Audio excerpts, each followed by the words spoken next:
सुनीति बोली गुरुदेव, नारद जी से कहती है मुझे पुत्र की प्राप्ति होगी, मैं मानती हूं आप मेरे गुरु हैं, गुरु की वाणी सत्य होती है, गुरु वाक्य मूल मंत्र, आपका वाक्य मेरे लिए मंत्रों का मूल बन गया है, लेकिन पुत्र भी ऐसे थोड़ी होगा, मेरे पति तो रहते सुरची के पास, मैं रहूं खेतों में, कैसे होगा बताओ।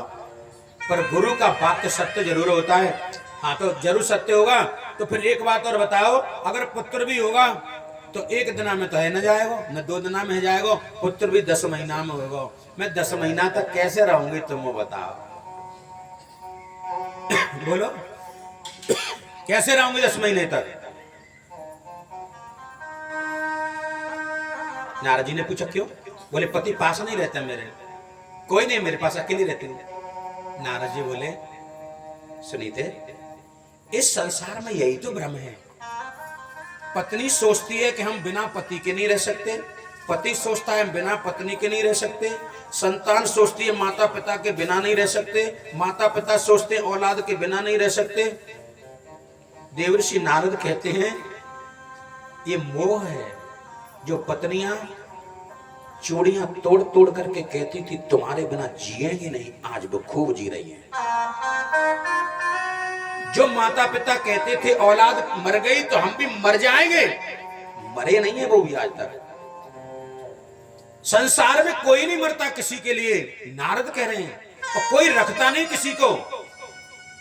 सुनीते जानती हो कौन रखता है बताओ? सबको राम रखते हैं, राम राम रखते हैं। बोले हाँ, दुनिया में सबको राम रखते हैं, संसार वाले नहीं रख सकते, और संसार वाले रखना भी चाहें और राम न रखना चाहें तो संसार वाले रख नहीं सकते।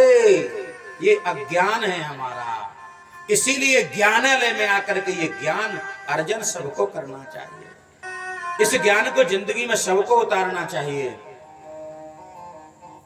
सबको राम रखते हैं।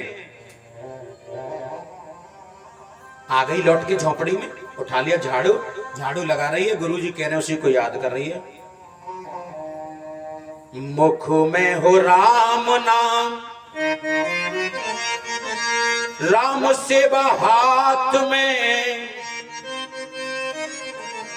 तू नहीं अकेला बंदे राम तेरे साथ में, तू नहीं अकेला बंदे राम तेरे साथ में, तू नहीं अकेला बंदे राम तेरे साथ में। विधि का विधान जानो, विधि का विधान जान, आने लाभ सही, चाहे वेद रखे राम, ताहे वेद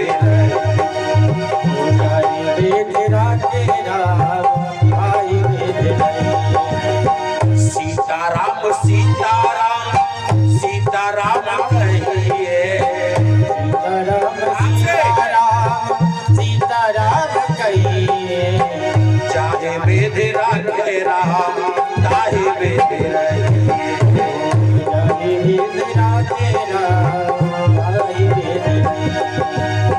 सीताराम सीताराम सीताराम कहिए, सीताराम सीताराम सीताराम कहिए, चाहे वेद रखे राम, ताहे वेद रहिए, चाहे वेद रखे राम, ताहे वेद रहिए। विधि का विधान जान, विधि का विधान जान, आने लाभ सही है, का विधान आने लाभ सही है, चाहे वेद रखे राम, ताहे वेद रहिए, चाहे वेद रखे राम, ताहे वेद रहिए। सीताराम सीताराम सीताराम कहिए, चाहे वेद राखे राम, ताहे वेद रहिए। जिस विधि से तुमको राम रखे तुम उसी विधि से रहना, विधि माने तरीका। नियम। जैसे हमको राम रखे तुम वैसे ही रहो, और कहो प्रभु तुम हमें जैसे रखोगे हम वैसे ही रहेंगे। और तुम कर भी क्या सकते हो? मैं क्या कर सकता हूं बताओ? कुछ कर सकते हैं? नहीं। कुछ दिन रही। एक दिन उत्तानपाद गए शिकार खेलने। रात के 12 बजे तक शिकार खेलते खेलते मार्ग भटक गए। रात के 12 बजे लौट के आए। सुरची का गेट खटखटाया। बा ने गेट नहीं खोलो सुरची ने। अब बोले रात के 12 बजे कहां जाऊं मैं? महाराज कहां जाऊं मैं बताओ? क्या करूं मैं? उनका विचार हुआ कि मेरी एक पत्नी खेतों में रहती है, आज भाई के पास चला। जिना गेट खोली तो क्या करे? गुरु जी का वरदान था, गुरु वाक्य मूल मंत्र। आज खेतों की तरफ जैसे ही आए तो झोंपड़ी वाली है ना, वो क्या करती मिली? रात के 12 बजे भी जैसे ही झोंपड़ी में कदम रखे हो तो बाने चरणन में अर्घ दे दे और आरती उतार रही है। एक पत्नी ये है और एक पत्नी वो है कि कुंडी खटखटा रहे पर गेट ना खोले। इनमें से एक सुरुचि है, एक सुनीति है। सुरुचि कहते हैं सो माने सुंदर, रुचि माने लगन।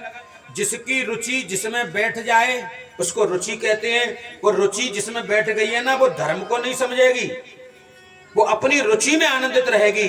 लेकिन सुनीति होगी, उसे रुचि नहीं चाहिए, उसे नीति में जीना है। चाहे दुख आवे चाहे सुख आवे, पर नीति में रहती है। 2 प्रकार की पत्नियां कही गई।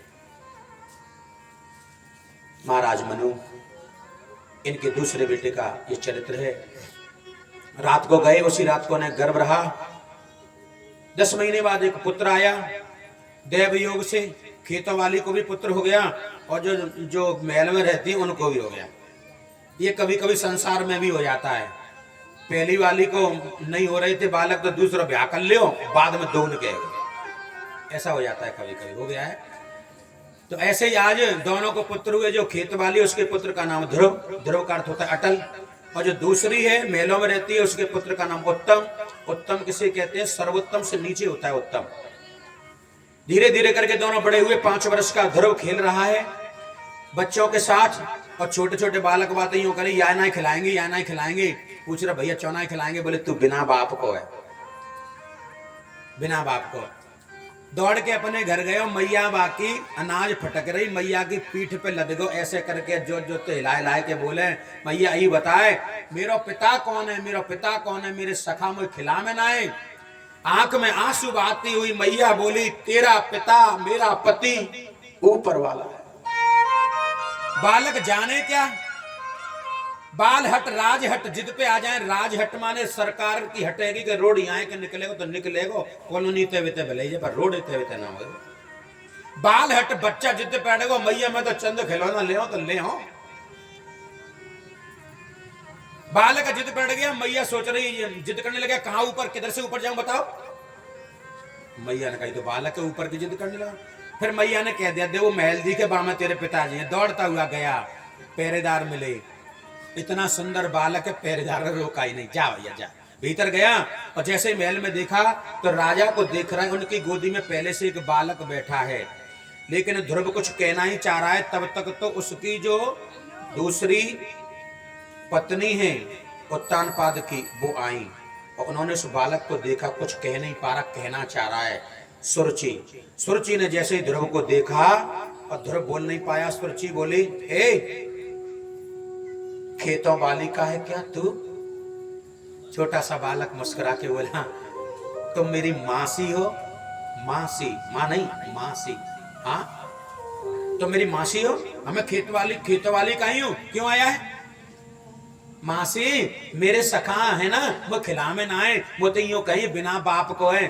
थोड़ी देर के लिए इन में संग भेज दो और जब मैं सखा खिला लेंगे मैं तुम्हारे पास ही छोड़ जाऊंगा बस।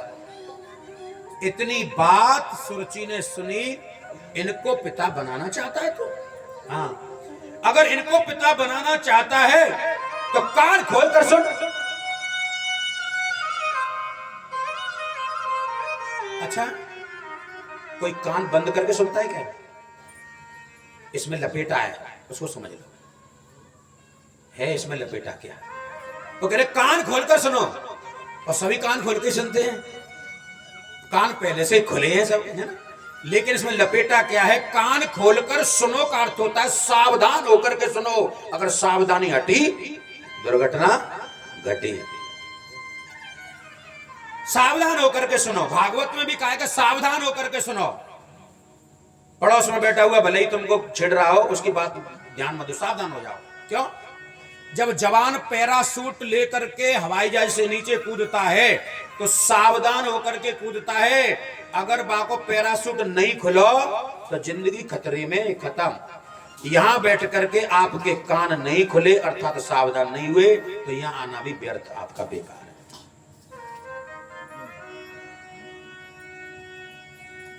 कहा कि कान खोलकर सुनो। क्या सुनो?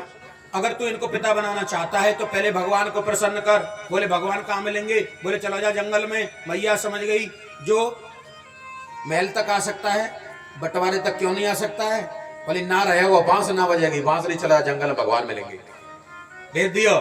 छोटा बालक जाने कहा, दौड़ता हुआ चला हुआ जंगल की ओर। काऊ ने जाके नहीं बोल दी सुनीति ते तेने अपना छोरा कहां भेज दियो?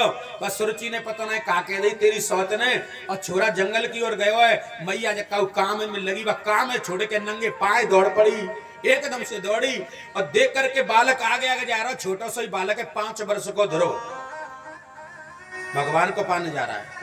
दौड़ता जा रहा है, दौड़ता जा रहा है। मैया कह रही है बेटा रुक जा, बेटा रुक जा। नहीं रुकूंगा, अब नहीं रुकूंगा। बेटा जंगल में शेर रहता है, सिंह रहता है, खा जाएगा, खा जाने दो। हाथी रहते हैं, कुचल देगा, कुचलने दो। बेटा रुक जा। नहीं रुकूंगा। अगर ऐसा दृढ़ विश्वास, ऐसा अटल, ऐसा ध्रुव तुम्हारा बालक भी हो तो उसे रोकना मत। समझ लेना किसी भी कार्य में अटल हो, उस कार्य में वो जाना चाहता हो तो तुम उसे ध्रुव समझना, अटल समझना कि इसका निश्चय अटल है। अटल माने टल नहीं सकता है, तो तुम्हें उसका सहयोग करना चाहिए, उसे वापस नहीं खींचना चाहिए। मैया ने भी सहयोग करना शुरू कर दिया। बालक अटल है, रुकेगा नहीं। कह रहा मैया अब नहीं रुकूंगा, चाहे कुछ भी हो जाए, भगवान को पाकर के छोड़ूंगा। मैया भी एकदम से बोले बेटा बेटा तू जा, बेटा तू जा,